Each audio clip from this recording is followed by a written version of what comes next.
เทียเด้อล่ะแม่นอย่าลืมลืมคืน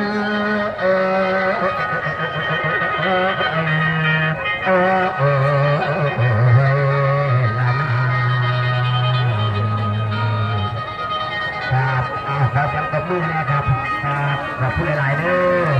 เอาวันนี้แม่ย่าบุญมากหน่อยก็ได้มากบอกวันนั้นวันตันถือก็ได้มาล่ำให้ฟังกันล่ำให้ฟังเดาเด้อปัจจุบันตันถือปัจจุบันเดี๋ยววันที่1เดี๋ยววงของบุญมากหน่อยมันตั้งนี่เลยครับวงบักไงครับขอให้แม่ย่าให้บุญมากหน่อยเสียงทองถึงวันที่1เด้อครับเด้อเอาต่อไปกับฟังน้องไส้ลาคนเด้อ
จงฟังจังที่ดังคือกองรำมานา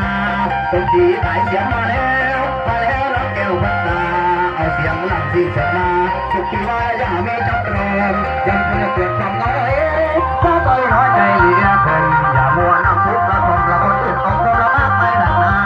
จะเอาแน่นอนที่ไหนทุกสิ่งจะไปรับจากการเวลามีทุกข์มีสุขดังว่าเกิดขึ้นแล้วย่อมมีจำไป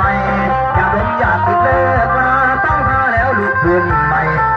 เป็นกำลังใจวันหน้าต่อไปอาจเป็นพอเราขอเสียงคนที่สวยเลยก่อนน้อกินเราละใจเขาจังมวนอยากได้ด่วนละกันมันลงตึงลงตึงแต่ย้ำต้องดูตายยกมาให้กายอ่อนพ่อทำนอนหลับข้าวเรื่องเก่งเสียงห้องถ้ากันควรจะลองนั่งอยู่ตัวนำไหลเนี่ยมันจะปัดเตือยเมื่อบ่ได้เป็นเดี๋ยวติดจังหูเด้อลูกพ่อแม่ละบ่าวแก่ทั้งหลายว่านอนฝันการใจอายกันละนั่งผู้คนนั่งละพวกเขาเลือกเด็กก่อนยาตัวนี้มานอนก่อนอายด้วยอื่นยาเด้นั่งดีนั่งดูละเด้นั่งดีเอาพี่น้องครับเอาให้ม้วนนะครับวันนี้มีสันวันดีวันที่28อีกก็เดือนมัดจีหลังจากมัดจีนี้ก็ที่ทำบุญจักบาทนะครับก็ถ้าผู้ใดหมายกับมาโฮมครับบอกมันทีหนึ่ง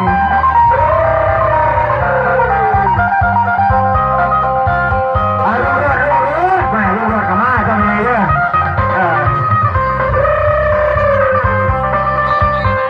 ศาสตร์นี่คือศาสตร์นี่ครับศาสตร์หนาคือศาสตร์ชีมาศาสตร์หนาเป็นชีมาไปเลยถ้าที่ได้เกิดก็ได้เกิดขอเป็นมาล่ำขายเสียงอีกในนี้ศาสตร์เอาฝากเขาไปมากกันแล้วกันครับมาล่ำขายเสียงมาดิครับมาล่ำมาดุมมาด้วยนี่ด้วยตำบลสิงห์โคกอำเภอเกษตรวิสัยจังหวัดร้อยเอ็ดในบ้านพื้นนะครับผมบอกว่าจะเป็นงานบุญงานบวชงานฉลองศาลาเอาพี่บุญมาได้จังหน่อยบ้างได้จังหน่อยบ้างทำเรื่องอะไรบ้างไม่ได้บ้างโอเคครับเมื่อกี้บอกท่านอาจารย์นักดนตรีครับสต๊อปมาลูตูเสื้อให้เจ้าของแม่พบกับกุหลาบแดงให้เพื่อนแน่ครับคุณพี่ยังอยู่ด้วยกันนะครับยังอยู่ด้วยกันนะครับจริงๆเรากับที่ในบ้านเล็กทีไม่แล้วเจ้าเมียมาดีน้องอาทิตย์เกศรนะครับพบกับกุหลาบแดงครับมาแข่งมายาวน้ำกันแล้วมันจะพูดมาพอนี่ครับต้องสิติดปกนะก็ติดด้วยนะ นะครับผมตะขอเรียกเงินเรียกทองเกาะเงินเกาะทองไว้นะครับผมไว้ในเฮียนไว้ในซ่านติดกระเป๋านะครับเกาะเงินเกาะทองเรียกเงินเรียกทองตะขอเงินตะขอทองนะครับผมถ้าท่านใดสนใจก็แอดไลน์หรือติดต่อได้แล้วเราจะปักหมุดให้นะครับเบอร์โทรจะปักหมุดให้อยู่ที่ใต้คลิปนะครับผมเดี๋ยวจะปักหมุดให้นะครับถ้าท่านใดสนใจก็แอดไลน์เข้ามาได้เลยนะครับเบอร์เดี๋ยวแอดมินจะปักหมุดให้อีกทีนึงนะครับผมตะขอช้างนะครับผมเด่นทางด้านเมตตามหานิยมหนุนดวงนะครับท่านใดดวงไม่ดีดวงตกนะครับผมอยากจะมีโชคนะครับแอดไลน์เข้ามาได้เลยนะครับตะขอเงินตะขอทองนะครับผมเกาะเงินเกาะทองเกาะเรียกทรัพย์นะครับผมนี่ครับผู้ใดบ่ถึงเลขบ่ถึงเบอร์นะครับผมอยากถึงเลขอยากถือเบอร์นะครับทักไลน์เข้ามาได้เลยครับนะครับใต้มุดนะครับผมอยู่ที่ใต้มุดเดี๋ยวแอดมินจะปักหมุดให้นะครับผมนี่คือตะขอทำจากด้ามเชือกประกำนะครับผมตะขอสร้างทำจากด้ามเชือกประกำนะครับด้วยความเชื่อของคนโบราณนะครับผมตะขอนี่คือเกาะเงินเกาะทองเกาะโศกเกาะหมานนะครับเกาะดวงให้ดวงดีนะครับผมนะครับตะขอสร้างนะครับเด่นทางด้านนี้นะครับผมถ้าผู้ใดสนใจก็แอดไลน์มาได้นะครับเดี๋ยวสิปักหมุดไว้ให้ทั้งใต้คลิปนะครับผมถ้าได้สนใจนะครับหรือถ้า399 บาทนะครับบูชาด้ามละ399 บาทเด้อถ้าผู้ใดสนใจนะครับผมอยากจะนำไปหนุนดวงนะครับผมดวงบ่ดีดวงตกนะครับอยากมีโชคกับพญาสร้างสรรค์นะครับผมแอดไลน์มาได้นะครับใต้